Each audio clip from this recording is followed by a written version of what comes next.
70% data traffic Google, Amazon এবং ফেসবুকের কাছেই যায়, কিন্তু তাদের কোনো ক্যাশিং সার্ভার কিন্তু বাংলাদেশে নাই, যার কারণে আমরা অনেক লেটেন্সিতে পুরোটা ঘুরে আসতে হয় এবং এটার বেনিফিটটা নিচ্ছে আমাদের পার্শ্ববর্তী রাষ্ট্র, তাদের ওখানে আছে।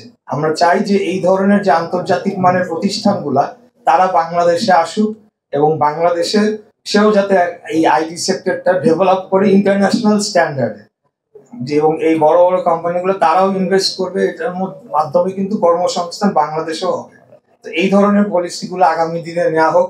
আমি আপনাদের মাধ্যমে, আপনারা ইন্ডাস্ট্রি এক্সপার্ট, আপনারা ইন্ডাস্ট্রি পলিসি মেকার, লিডার, যাই হোক আমরা রাজনীতিবিদরা যারা রয়েছি আপনাদের পাশে থাকবো, যাতে করে আলটিমেটলি জনগণের স্বার্থটা রক্ষা করা হয়। সে আমি টেকনিক্যাল ব্যক্তি না, আমি রাজনীতিবিদ, আমি রাজনীতির ভাষায় কথা বলবো, কিন্তু টেকনিক্যাল যারা এক্সপার্টরা রয়েছেন তারাই আগামীতে সাজেস্ট করবে যে জনগণের জন্য সবচেয়ে ভালো কোন জিনিসটা হয়, জনগণের কাছে কিভাবে ইন্টারনেটটা আমরা সবচেয়ে কম মূল্যে পৌঁছায় দিতে পারি এবং একদম প্রান্তিক পর্যায়ে যাতে ইন্টারনেট ইউজার আমরা তৈরি করতে পারি।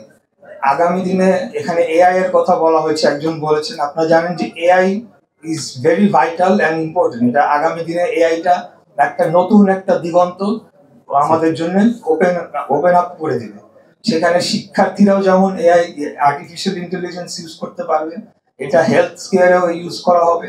এখানে যারা কৃষকরা রয়েছেন তারাও এআই ইউজ করতে পারবেন, অনেক সমস্যার সমাধান কিন্তু এআই এর মাধ্যমে হবে। তো সেই ক্ষেত্রে আমি মনে করি যে প্রান্তিক পর্যায়ে ইন্টারনেট একদম সহজলভ্য করে দেওয়ার জন্যই তো আসলে ওই ইনফো সরকারের উদ্যোগগুলা ইনিশিয়ালি নেওয়া হয়েছিল, বাট সেটা হয় নাই, সেটা হয়ে গিয়েছে অন্য কিছু। সেখানে মনোপলি ডুওপলি করে সেখানে অর্থ লুটপাট করা হয়েছে। বাংলাদেশ জাতীয়তাবাদী দল বিএনপি একটি 31 দফার সংস্কার প্রস্তাবনা গ্রহণ করেছে, সেটা বহুল আলোচিত হচ্ছে। সেখানে দফা 9টা আমি একটু উল্লেখ করতে চাই যে সকল সংবিধিবদ্ধ এবং সাংবিধানিক প্রতিষ্ঠানকে স্বাধীনভাবে কোনো হস্তক্ষেপ ছাড়া কাজ করতে দেওয়া হবে।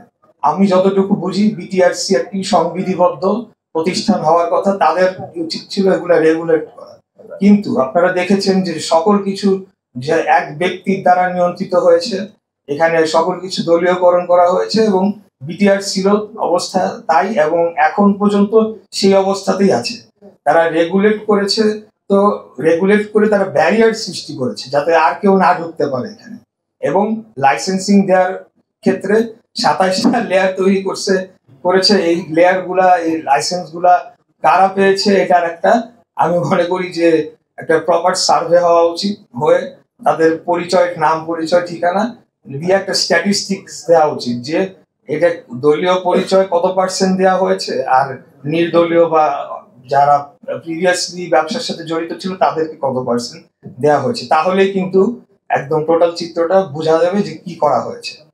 আর সর্বশেষে যে কথাটি বলতে চাই যে আমরা রিফর্ম করার জন্য এখানে আজকে আমার উপস্থিতিটা হলো কমপ্লিটলি যে রিফর্মের পক্ষে, যেটি বলেছি আমরা সহজলভ্যে কম মূল্যে একদম প্রান্তিক পর্যায়ে ইন্টারনেটটা জনগণের কাছে যাতে পৌঁছায় সেটি আমরা চাই। যে কোনো প্রয়োজনে দেশের সর্বনিম্ন ভাড়ায় সহজে বুকিং করুন প্রবাসীর হেলিকপ্টার।